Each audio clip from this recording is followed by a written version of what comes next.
말씀 보시겠습니다. 오늘 은혜 받으실 기록된 하나님의 말씀은 창세기 48장 3절과 4절입니다. 구약성서 77페이지에 있습니다. 창세기 48장 3절과 4절 함께 봅니다. 요셉에게 이르되 이전에 가나안 땅 루스에서 전능하신 하나님이 내게 나타나사 복을 주시며 Jacob said to Joseph, God Almighty appeared to me at Luz in the land of Canaan, and there he blessed me. 내게 이르시되 내가 너로 생육하고 번성하게 하여 내게서 많은 백성이 나게 하고 내가 이 땅을 내 후손에게 주어 영원한 소유가 되게 하리라 하셨느니라. And said to me, I'm going to make you fruitful and increase your number. I will make you the community of people, and I will give the land and everlasting possession to your descendants after you. 하나님 말씀입니다. 네, 우리 창세기 48장 3절과 4절 우리 두 절 봤습니다. 이 두 절의 내용을 중심으로 0에서 100을 바라보는 믿음, 0에서 100을 바라보는 믿음이라는 제목으로 우리 함께 은혜 나누겠습니다. 우리 기근이라는 큰 재난 앞에서 모처럼 야곱이 또 그의 가정이 믿음으로 반응하는 것을 봤습니다. 그 가정은 하나님의 온전한 보살핌 아래에서 애굽으로 잘 이렇게 올 수 있게 되었죠. 이 야곱의 가정은 애굽에 와서 기름진 땅에 얼마든지 살 수 있었음에도 불구하고 고센 땅을 믿음으로 선택을 합니다. 그리고 그곳에서 목축을 계속하는 것을 보았습니다. 고센 땅에서 약속의 땅을 바라보면서 그렇게 살았다는 거죠. 애굽 땅에서 야곱의 인생은 나그네의 인생을 고백하는 것으로 시작했습니다. 그가 바로 왕에게 앞에 나가섰을 때 그의 인생에 대해서 이렇게 이야기를 했죠. 저는 나그네의 길을 걸어가야 되는 사람입니다. 그리고 제 앞에 이전에 살아왔던 세월을 보니 참 험악한 세월이었습니다. 그렇게 이야기를 했습니다. 그리고 그가 바로 왕 앞에서 내가 앞으로 이 나그네 길을 끝까지 조상들과 함께 걸을 겁니다. 라는 이야기를 했습니다. 나그네로 살았어야 했는데 그렇게 살지 못했기 때문에 사실은 힘들었던 거죠. 나그네로 살았으면 훨씬 더 편하게 살 수 있었는데 그가 세상에서 소유하고 세상에서 가지려고 애쓰는 나그네였기 때문에 어려웠다는 겁니다. 그의 나머지 인생길들을 온전히 걷겠다고 그렇게 고백했던 이 야곱의 인생의 마지막 말년이 어땠을까가 궁금합니다. 오늘 그에 대한 이야기를 함께 나눠보는 시간 가졌으면 좋겠습니다. 우리 27절 같이 한번 봅니다. 이스라엘 족속이 애굽 고센 땅에 거주하며 거기서 생업을 얻어 생육하고 번성하였더라. 야곱이 그 고센 땅에 정착한 이후로도 기근이 해마다 더더더 심해졌습니다. 그런데 이 고센 땅은 해마다 더욱더 축복에 넘쳤다라는 것을 우리 지난 시간에 나누었습니다. 바로 왕에게 사람들이 가축을 가지고 와서 양식을 바꾸어 먹었는데 그래서 바로의 그 가축들이 전부 다 고센으로 왔기 때문에 고센은 일감도 넘쳐나고 재물이 넘쳐나는 그런 곳이 되었습니다.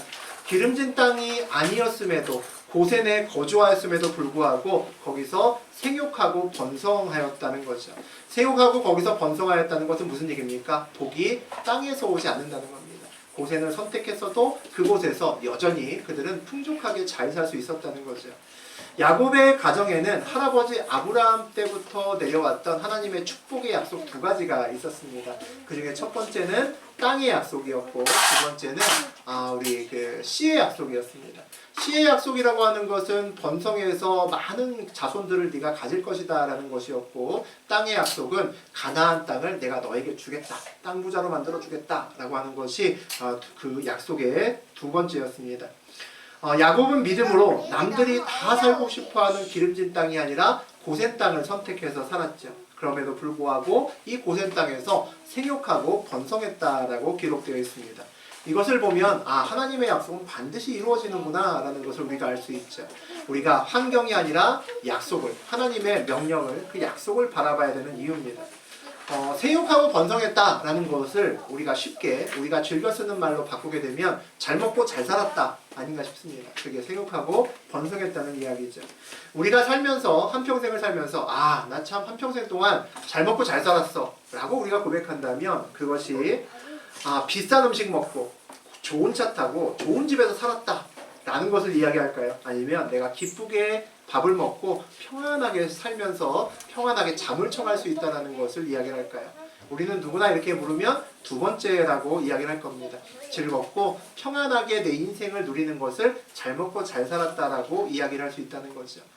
당연히 온전한 생육과 번성은 늘 생명과 연결되어 있습니다. 그래서 잘 먹고 잘 사는 것, 우리가 원하는 그것은 땅에 달려있는 것이 아니라 하늘에, 하나님께 달려있다는 거죠. 우리가 삶에서 야 이게 나한테 더해지면, 저게 나한테 더해지면 내 인생이 정말 행복할 텐데 하고 붙들고 싶어하는 것들이 있습니다. 그런데 그것과 저것이 나에게 온다 할지라도 내 인생에서 그것을 얻은 다음에 행복하다라는 이야기가 그리 오래가지 않는 것을 우리 인생을 통해서 경험을 합니다. 그 더해지는 내가 원하는 이것과 저것 안에 하나님이 없기 때문입니다. 하나님이 없다는 것은 생명이 없다는 거죠. 생명이 없는 것을 생명 위에 더해서 얼마나 행복해질 수 있을까요? 우리 조금만 생각하면 알 수 있습니다. 우리가 뭐 때로는 좋은 아주 비싼 옷도 원하고 또 비싼 가방도 들기를 원합니다. 또 고급차를 가지기를 원하죠. 좋은 집도 원합니다. 그런데 그것을 얻고 나서 얼마나 행복할까요? 물론 행복하죠. 좋은 옷 입고 좋은 차 타면 기분 좋습니다. 근데 그 행복이 그렇게 오래 가지는 않습니다. 금방 적응되고 금방 시들해진다는 거죠. 내가 멋진 차를 뽑았는데 한 6개월 지나서 그 후속 모델이 나옵니다. 그럼 우리 마음속에 어떤 생각이 듭니까? 이상하게 그 차를 분명히 내가 되게 마음에 들어서 비싼 돈 주고 샀는데 후속 모델이 나온 순간, 신상이 나온 순간 구형이 되죠. 그럼 왠지 모르게 촌스러워지고 가방 같은 경우에는 들고 싶지 않아지고 차도 좀 빨리 바꿔야겠다라는 생각이 듭니다. 우리가 이상하게도 가지고 싶었던 것들이 오래되지 않아 어느 것이나 다 구형이 되고 그것이 나의 온전한 기쁨이 되지 않는다는 겁니다. 그런데 내 주변에 정말 내 마음을 깊이 나눌 수 있는 친구 또는 배우자 또는 자식을 우리가 함께 그들과 함께 살아간다면 그 기쁨은 굉장히 오래갑니다. 나의 기쁨을 늘 나눌 수 있고 나의 슬픔도 나눌 수 있기 때문이죠. 우리가 생명으로만 온전히 행복해질 수 있음을 깊이 아셨으면 좋겠습니다. 그래서 우리가 생명의 근원 되신 하나님께 집중하는 이유가 여기 있습니다. 그분의 생명은 우리의 온 인생을 채우고도 넉넉히 남음이 있기 때문입니다. 그래서 우리의 인생은 하나님으로 채워질 때만 진정한 기쁨을 고백할 수 있다는 거죠. 우리 28절 같이 읽어보겠습니다. 야곱이 애굽 땅에 17년을 거주하였으니 그의 나이가 147세라. 야곱이 애굽에 왔던 나이가 130세였습니다. 근데 지금 오늘 보니까 147세라고 되어 있으니까 본문에 나온 것처럼 17년을 살았습니다.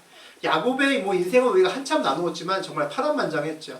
오죽하면 자기 인생을 돌아보면서 험악했습니다라고 그렇게 고백을 했겠습니까? 정말 쉽지 않은 인생길이었습니다. 그 바람잘 날이 없었던 야곱의 인생길에서 이 17년은 별로 기록이 없습니다. 우리 주변에 두 종류의 사람이 있습니다. 별로 나에게 소식이 오지 않으면 굉장히 사고치고 있거나 굉장히 힘든 시간을 보내고 있는 그런 사람이 있고, 나에게 연락이 오지 않으면 그 친구 잘 살겠구나 하는 두 가지 부류의 사람이 있습니다. 야곱은 연락이 잘 되지 않으면 잘 살고 있는 겁니다. 그런 사람이 야곱이라는 거죠. 바로 우리 앞절에서 생육하고 번성했다라는 기록이 있습니다. 그 기록으로 야곱의 말년이 별 무탈하게 그렇게 평안했다라는 것을 우리가 짐작할 수 있습니다. 그는 심지어는 그가 옛날 같으면 절대 선택하지 않았을 고센 땅, 기름진 땅이 아니라 고센 땅을 선택했음에도 평안했습니다. 야곱은 늘 환경이 바뀔 때마다 우여곡절도 많이 겪고 고생 무진장 많이 했습니다. 그는 가나안 땅에 있다가 우리 밧단아람으로 갔을 때 삼촌네 집에 가서도 엄청 고생 많이 했죠. 그곳에 있다가 다시 가나안 땅으로 돌아와서 세겜 땅에 있을 때도 고생 무진장했습니다. 죽을 뻔하기도 했고 딸도 끔찍한 일을 당했죠. 그러고 난 다음에 헤브론에 와서도 고생했습니다. 거기서 요셉을 잃어서 오랫동안 가장 사랑하는 자식을 볼 수 없었기 때문이죠. 그런데 이번에는 그가 옮긴 것 중에 가장 멀리 이동했습니다. 완전히 애굽이라는 곳은 그 지방과 문화와 관습이 모든 것이 판이하게 다른 곳에 왔습니다. 또 그곳에서 또 기름진 땅이 아니라 고센 땅에 가서 살았습니다. 그럼에도 불구하고 야곱은 참 평안한 그의 말년을 보내고 있는 것 같습니다. 이제 야곱이 이제서야 소유의 그의 삶의 목적을 두지 않고 세상에 거류하는 방법을 알았기 때문인 것 같습니다. 우리 29절과 30절 읽어봅니다. 이스라엘이 죽을 날이 가까움에 그의 아들 요셉을 불러 그에게 이르되 이제 내가 내게 은혜를 입었거든 청하노니 내 손을 내 허벅지 아래에 넣고 인애와 성실함으로 내게 행하여 애굽에 나를 장사하지 아니하도록 하라.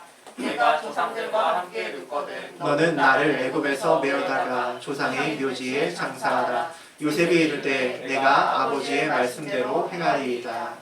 죽을 날이 가까웠음을 알게 된 야곱은 아들 요셉을 불러서 이렇게 부탁을 합니다. 우리 마지막 때에, 우리도 언젠가 마지막 때가 올 텐데 마지막 때에 우리가 뭔가 부탁을 하면 어떤 부탁을 할까요? 가장 간절하고 가장 중요한 것을 부탁을 할 겁니다.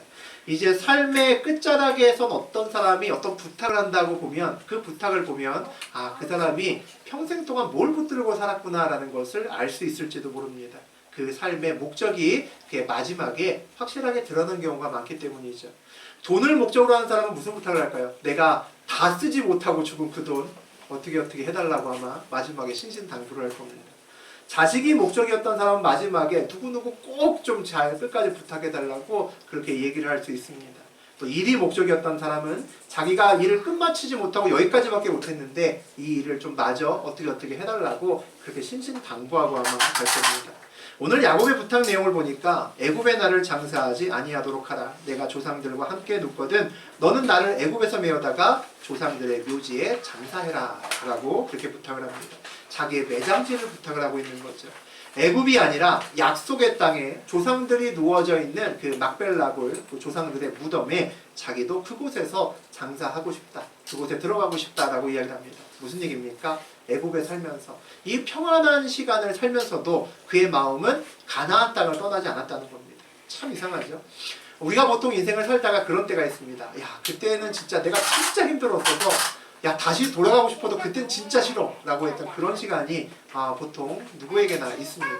그래서 그곳이 생각나면 지워버리고 싶은 거죠. 만약에 그곳이 뭐 서울에 있는 어떤 뭐 청량리다 그러면 나 청량리는 두 번 다시 가기도 싫어. 이런 곳들이 누구에게나 있을 수 있습니다. 우리 같으면 그렇게 끔찍하게 험악한 세월을 보냈습니다 라고 얘기했던 그 고통스러운 곳에 다시는 가고 싶지 않을 것 같은데 오늘 야곱은 그 험악한 인생을 보냈습니다고 하는 그곳에 자기의 마지막을 그곳에 함께 있기를 원한다라고 그렇게 고백을 합니다. 그 이유가 뭘까요? 그가 이제 그 약속의 땅, 그가 험악한 인생을 보냈던 그곳에 하나님이 온전하게 계심을 알기 때문입니다.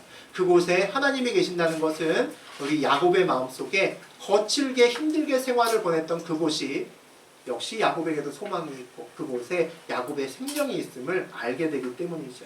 그래서 오늘 그렇게 고백하는 야곱을 볼 수 있습니다. 거류하는 자는 환경을 보고 사는 것이 아니라 생명을 보고 소망을 보고 살아간다는 거죠. 내 손을 내 허벅지 아래에 넣고 인애와 성실함으로 내게 행하여라고 되어 있습니다. 이스라엘에는 전통적으로 굉장히 맹세할 때 아주 중요한 맹세를 할 때 이와 같이 합니다. 허벅지의 깊숙한 곳에 손을 넣고 서로 간에 이렇게 맹세를 다짐을 하는 것이 풍습입니다. 우리 옛날에 이 같은 장면을 봤었는데 어디서 봤냐면 우리 아브라함이 그의 아들인 이삭의 아내죠. 이삭의 아내를 맞이하려고 할 때 그 아내를 저기 밧다나라 멀리서 구하려고 합니다. 그래서 그 늙은 종에게 부탁을 할 때 늙은 종의 손을 이렇게 허벅지 깊숙한 곳에 넣고 부탁을 하는 장면을 우리가 봤습니다. 우리가 어렸을 때 그렇게 그 약속 많이 하잖아요. 새끼손가락 걸고 엄지로 지장 찍고 손바닥 펴 그다음에 복사하고 막 그러죠. 여러 번에 걸쳐서 이거 꼭 해야 되는 거야. 여러 번 걸쳐서 다짐을 하는 겁니다. 31절 보겠습니다. 야곱이 또 이르되 내게 맹세하라 하매 그가 맹세하니 이스라엘이 침상머리에서 하나님께 경배하니라. 야곱이 자기의 매장제를 이렇게 신신당부해서 요셉이 알았다 그랬습니다. 그런데 31절에 또 보니까 그래도 믿지 못했는지 또 맹세하라고 합니다. 참 이상하죠. 아들을 믿지 못해서 이랬던 것은 아니었을 겁니다. 자기가 정말로 그 매장지를 조상들과 함께 하고 싶다라는 것을 그 간절한 마음을 전하기 위해서 그렇게 이야기를 할 겁니다. 죽어서라도 그의 인생의 종착역이 애굽이 아니라 막벨라 굴이기를 그렇게 원한다는 거죠. 세상에 소망을 둔 사람은 죽음 이후의 과정에 대해서는 별로 관심 없습니다. 그가 살아있을 때의 관심이 훨씬 더 많죠. 그래서 그가 가지고 있는 모든 것을 살아있을 때 잘 누리고 가고 싶어 합니다. 그의 마지막 인생을 조금이라도 더 연장할 수 있다면 돈이 하나도 아깝지 않은 거죠. 마지막까지 내가 세상을 즐기고 살 것에 초점이 맞춰져 있습니다. 그런데 오늘 야곱은 그의 마지막 때에도 평안하게 보내고 있음에도 불구하고 그는 여전히 약속의 땅을 바라보고 있음을 볼 수 있습니다. 이스라엘이 침상 머리에서 하나님께 경배하니라 라고 되어 있습니다. 이제 내가 죽어서도 하나님께 온전히 그 마지막을 갈 수 있겠구나 라고 알게 된 야곱이 그 다음에 한 것은 뭡니까? 침상 머리에서 하나님께 경배합니다. 야곱의 진짜 달라진 모습을 우리가 볼 수 있다는 거죠. 야곱은 그동안 어려울 때만 하나님을 찾았습니다. 힘들고 두려울 때만 하나님 제가 우리 형 에서를 도저히 못 보겠습니다. 하나님 저 어떻게 합니까? 막 이럴 때만 하나님을 찾았다는 거죠. 근데 왜 오늘 야곱이 그 침상 머리에서 하나님을 찾는 사람으로 바뀌었습니다. 침상 머리에서 하나님을 찾는다는 것은 삶으로 예배하는 사람으로 바뀌었다는 겁니다. 무슨 일이 있든지 그 삶의 자리에서 바로 예배할 수 있는 마음의 준비가 되어 있다는 거죠. 하나님을 믿는 사람의 최고의 축복은 그 마지막 모습에서 우리가 볼 수 있다라고 저는 생각합니다. 인생의 마지막이 끝이 아니라 영생으로 가는 중간문임을 우리가 안다는 것이 우리 인생에 얼마나 큰 축복일지 모릅니다. 이 세상의 모든 것 중에 가장 중요한 것을 내가 붙들고 이 세상을 걸어가기 때문이죠. 모든 사람에게 죽음은 다 두렵고 또 낯선 것입니다. 죽음과 그 이유는 아무도 알 수 없고 예측할 수도 없고 또 내가 열심히 공부한다고 그것을 알 수 있는 것도 아니기 때문이죠. 그 어떤 성인들, 수천 년을 우리가 지내오면서 유명한 성인들이 있습니다. 진짜 수천 년 만에 한 명 나올까 말까 그런 성인들이 있죠. 그 어떤 성인들도 죽음 이유에 대해서 확증하면서 이야기하고 떠난 사람은 없습니다. 예수 그리스도 외에는 아무도 없다는 거죠. 그래서 기독교만이 우리의 죽음과 그 이후의 문제를 풀 수 있는 유일한 방법입니다. 죽음을 앞둔 시점에서 한탄과 절망이 아니라 경배할 수 있는 사람이 몇이나 될까요? 거의 없을 겁니다. 그런데 하나님을 믿는 사람만이 오늘 야곱처럼 경배하면서 그의 마지막을 맞을 수 있음을 봅니다.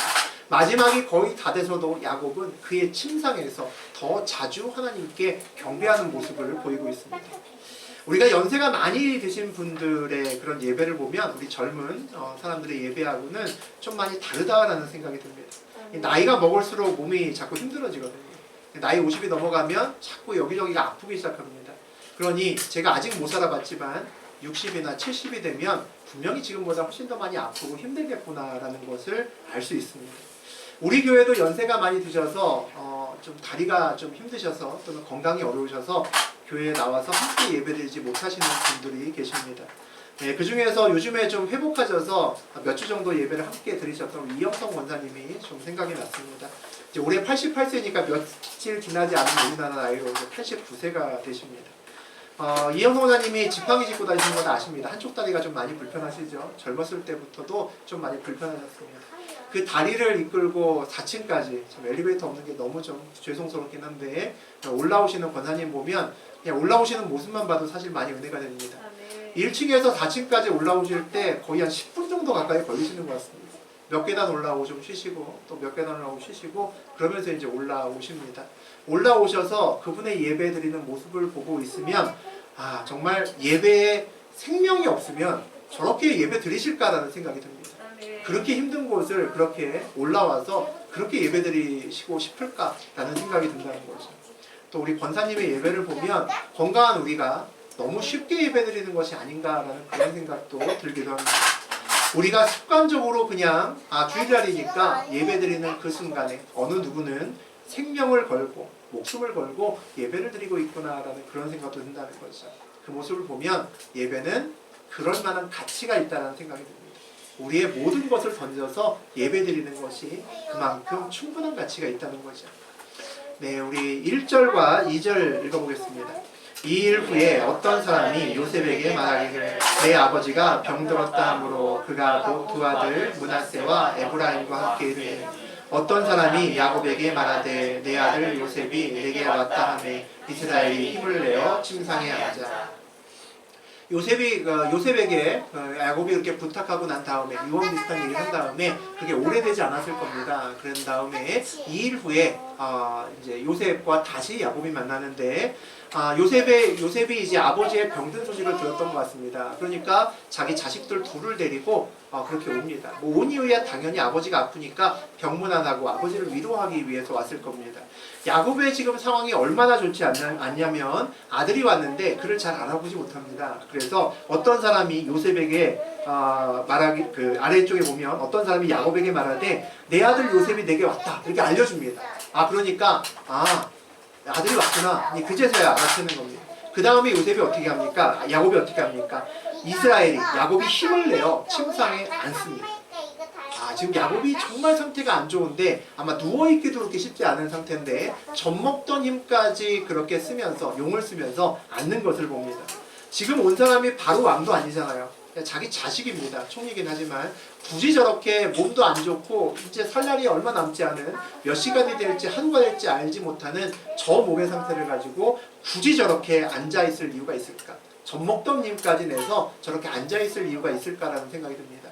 왜 그랬을까요? 중요한 일이 있기 때문이죠. 꼭 해야 되는 일이 있기 때문에 부득불 저렇게 앉아있는 겁니다. 그 일이 뭔지 우리 함께 보죠. 우리 3절과 4절 보겠습니다. 요셉에게 이르되 이전에 가나안 땅 루스에서 전능하신 하나님이 내게 나타나서 복을 주시며 내게 이르시되 내가 너로 생육하고 번성하게 하여 내게서 많은 백성이 나게 하고 내가 이 땅을 내 후손에게 주어 영원한 소유가 되게 하리라 하셨느니라. 억지로 진짜 힘을 내어 앉은 다음에 야곱이 오래된 자기만 아는 이야기를 그의 아들 요셉에게 털어놓는 것을 볼 수 있습니다. 그 옛날 야곱이 총각 때 하란으로 가나안에서 하란으로 가던 그 길에서 베델에서 루스라고 써있지만 베델입니다. 같은 이름이죠. 베델에서 하나님을 만났었다는 겁니다. 그때 하나님이 하란으로 가던 야곱에게 생육하고 번성하며 이 땅을 내가 너에게 주겠다 그런 약속을 했다는 거죠. 이 할아버지 때부터 내려왔던 약속이었습니다. 아브라함과 이삭도 동일한 약속을 받았는데 그 약속을 야곱이 받았다는 거죠. 그리고 그 소중한 약속을 지금 이 자리에서 누구에게 내줍니까? 내 사랑하는 아들 그 요셉에게 그 약속을 전해줍니다. 이것만큼 중요한 것이 없다는 거죠. 내가 죽기 전에 내가 그 조상의 약속을 내 아버지와 할아버지 약속을 내가 이어받았고 이 약속 하나님의 약속을 내가 내 아들에게 넘겨주고 죽어야겠다는 거죠. 그래서 그 약속을 넘겨주기 위해서 젖먹던 힘까지 내서 정신도 없고 힘들었던 야곱이 일어나 앉는 것을 볼 수 있습니다. 하나님의 사람이 저는 숨 넘어가기 직전까지 붙들고 있어야 되는 것이 나를 향한 하나님의 약속이라고 생각합니다. 이 시간 우리가 한번 생각해 봤으면 좋겠습니다. 나에게도 야곱처럼 숨 넘어가기 직전까지 붙들 하나님의 약속이 있는지 돌아보셨으면 좋겠습니다. 아직 못 받으셨다면 반드시 기도하셔서 주님께 받아내셔야 됩니다. 왜냐하면 하나님의 백성은 누구나 하나님께서 예비하신 하나님의 약속이 있기 때문입니다. 그래서 인생길에서 내가 하나님의 약속을 받았다는 것은 내가 하나님의 백성이구나 라는 것을 확증하면서 할 수 있습니다. 그 약속을 받기 전과 후의 삶이 완전히 바뀝니다. 그 약속이 내 약속이라고 믿어지는 그 순간부터 나의 인생이 완전히 바뀐다는 거죠. 오늘 야곱을 보면 우리가 그것을 알 수 있습니다. 내가 하나님의 약속을 받았다는 것이 뭘까요? 하나님의 그 크신 계획 안에 누가 있다? 내가 있다는 겁니다. 그것만큼 기쁜 인생길이 어디 있겠습니까? 하나님의 백성은 하나님이 나에게 주신 그 약속을 붙들 때 오늘 하루를 온전히 살아갈 수 있는 이유를 발견할 수 있습니다. 보통 야곱처럼 이런 씨의 약속과 땅의 약속이죠. 이 두 가지 약속을 받고 나서 지금 야곱처럼 애굽에서 이렇게 거류하면서 살고 있는 인생의 끝자락을 살고 있을 때 어떤 느낌으로 이 약속을 바라봐야 될까라는 생각을 좀 해보았습니다. 먼저 씨의 약속을 보면 씨의 약속은 상당히 많이 이루어져 있음을 볼 수 있습니다. 그가 호롤 단신으로 혼자 있었는데 그가 애굽으로 오기까지 이미 그의 가족은 70여 명이나 되었습니다. 70명이 왔는데 그 안에는 며느리들과 일부 세지하는 사람도 있었기 때문에 한 7, 80명까지 불었으니까 엄청나게 많이 번성한 거죠. 그러고 난 다음에 17년을 애굽에서 또 있었잖아요. 그러니까 아마도 그동안에도 아이들을 낳았을 거니까 아마 100명 남짓한 그 가족들이 꽉 찼을 겁니다. 그러니까 이제 애굽에서 번성할 그 약속이 이미 어느 정도 이루어졌다고 볼 수 있습니다. 근데 문제는 땅의 약속이라는 거죠. 땅의 약속은 엄청나게 큰 약속을 받았습니다. 가나안 땅을 주겠다, 너에게 주겠다라는 하나님의 약속이 있었는데 그 약속은 어떻습니까? 지금 보면 제로입니다. 전혀 이루어지지 않습니다. 내가 가나안 땅에 지금 살고 있는 것도 아니고 이미 그곳을 떠나서 애굽에 살고 있습니다. 애굽의 고센 땅에 살고 있다는 거죠. 이제 앞으로 가나안 땅에 다시 돌아갈 수 있을까도 알 수 없습니다. 땅의 약속은 아무리 봐도 제로입니다. 아무것도 이루어진 바 없는 거죠. 그런데 야곱은 이제 인생의 끝자락에 서 있어서 그가 얼마 살지 못함에도 불구하고 그가 죽을 때 여전히 땅의 약속은 제로로 남아있을 가능성이 거의 100%임에도 불구하고 어떻습니까? 가나안 땅을 여전히 붙들고 있습니다. 그의 매장지를, 그의 뼈라도 그곳에 묻어달라고 신신당부를 하고 오늘 그의 사랑하는 아들에게 그의 씨의 축복과 땅의 축복을 전하기 위해서 젖먹던 힘까지 내서 앉아있다는 거죠. 야곱은 믿음으로 그 땅을 바라보고 있습니다. 야곱이 그의 아들들을 향해서 축복하는 내용이 우리 다음 시간부터 나오는데 그 내용들을 보면 얼마나 그의 그 믿음이 커졌는지를 우리가 볼 수 있습니다. 우리 대표적인 구절, 오늘과 연관되는 구절만 조금 보겠습니다. 우리 48장 22절과 49장 13절 우리 함께 읽어봅니다. 내가 내게 내 형제보다 세겜 땅을 더 주었나니 이는 내가 내 칼과 활로 아모리 족속의 손에서 빼앗은 것이니라. 스불론은 해변에 거주하리니 그곳은 뱀에는 해변이라. 그의 경계가 시돈까지리로다. 세상에 자녀를 축복하면서 뭐합니까? 땅을 줍니다. 정말 대단한 믿음이죠. 그는 지금 땅 한 평 갖고 있지 않습니다. 가나안 땅에 다 옮겨왔죠. 지금 고센 땅에 살고 있습니다. 애굽에 살고 있죠. 그런데 앞으로 가질 땅을 믿음으로 선포하면서 자녀들에게 나눠주고 있습니다. 하나님께서 어느 날 우리에게 오셔서 야 너에게 부처 땅을 나눠줄게, 너에게 줄게 라고 말씀하십니다. 내가 딱 한 평 없이 월세로 살고 있는데 내 아이들 불러놓고 야 큰아들아 너에게는 내가 중동 땅을 주마, 둘째 아들 너에게는 약대동을 주고 세 번째 아들 너에게는 내가 역국동을 주마, 뭐 이렇게 지금 얘기를 하고 있는 겁니다. 이 말도 안 되는 얘기죠. 이 말도 안 되는 얘기를 믿음의 조상 아브라함이 아니라 의심의 조상 야곱이 하고 있다는 것에 우리는 더욱더 이 놀라움을 금치 않을 수 없습니다. 아브라함도 하지 못했던 짓을 오늘 야곱이 한다는 겁니다. 야곱이 이렇게 바뀌었기 때문에 우리 지지난 시간에 바로왕 앞에서도 왕을 축복할 수 있었다고 저는 생각합니다. 놀랍다는 거죠. 야곱이 130세가 되고서야 인생은 소유하는 것이 아니라 거류하는 것이구나를 그가 확실히 알았습니다. 소유하는 것이 인생의 목적이 아니고 소유를 통해서는 인생의 참된 의미를 발견할 수 없다는 것을 야곱이 그때서야 안 거죠. 기독교에서 소유하지 않고 거류하라는 것은 불교에서 얘기하는 무소유화와는 다릅니다. 불교에서는 내가 욕심을 내지 않아야 나를 더 발견할 수 있고 자아를 발견할 수 있고 찾을 수 있고 해탈할 수 있다라고 그렇게 얘기합니다. 그래서 무소유화라는 거죠. 근데 기독교는 그렇게 얘기하지 않습니다. 또 우리는 소유할 수 없어서 억지로 거류하는 것도 아닙니다. 내가 못 먹는 감 찔러나 본다고 에이 저거 어차피 맛없는 거야 라고 돌아서는 게 아니라는 거죠. 소유할 수 있음에도 거류를 선택하는 겁니다. 소유할 수 있음에도 거류를 선택하는 것은 내가 이미 마음을 다해서 많은 것을 가졌기 때문입니다. 하나님을 내 품 안에 이미 가졌기 때문이죠.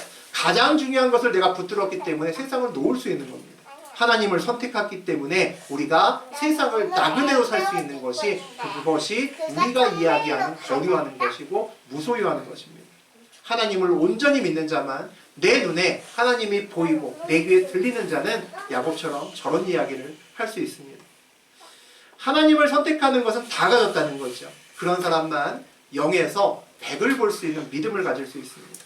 그런 사람만이 내 앞에 서 있는 왕에게도 축복할 수 있고요. 그런 사람만이 지금은 애굽에 살아도 믿음으로 자녀들에게 가나안 땅을 분배할 수 있습니다.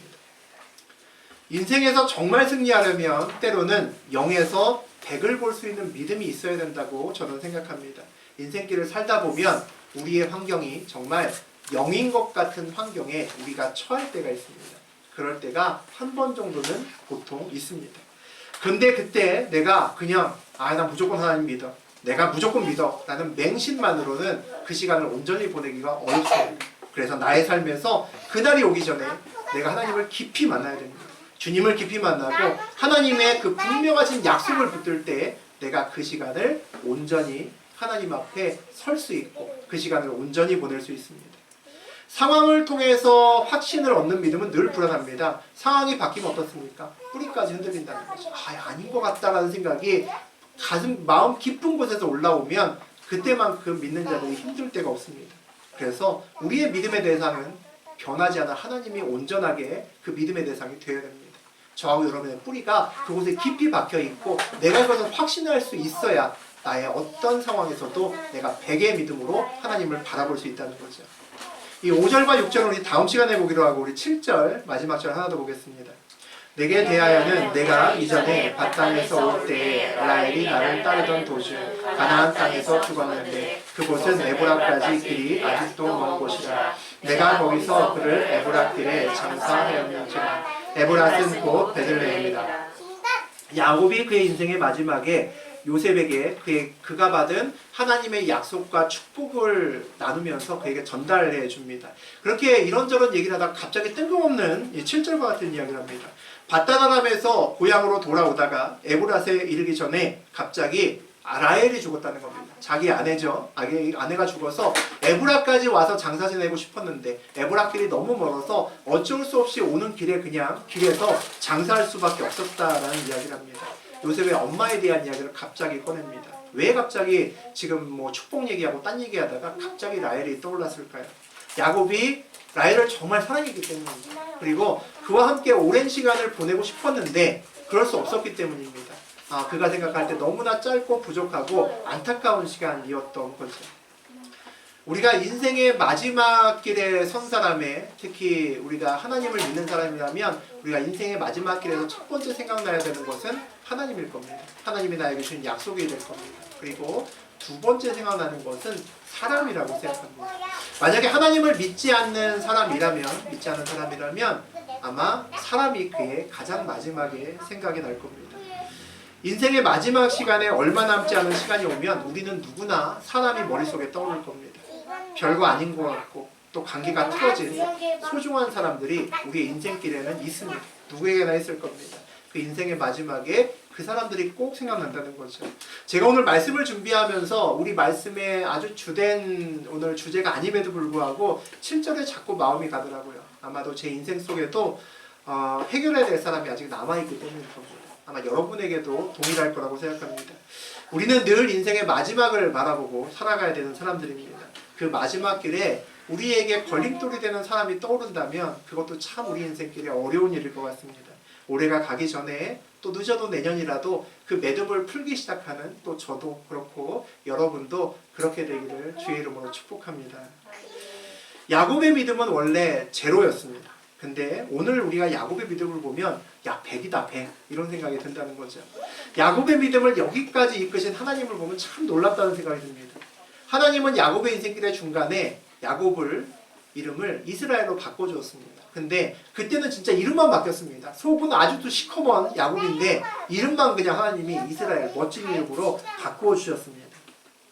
그런데 오늘 성경에서 야곱에 대한 이야기를 읽으면서 이스라엘이라고 부르지 않음에도 불구하고 우리는 읽으면서 이스라엘이구나, 이스라엘이네 라는 모습을 우리가 봅니다.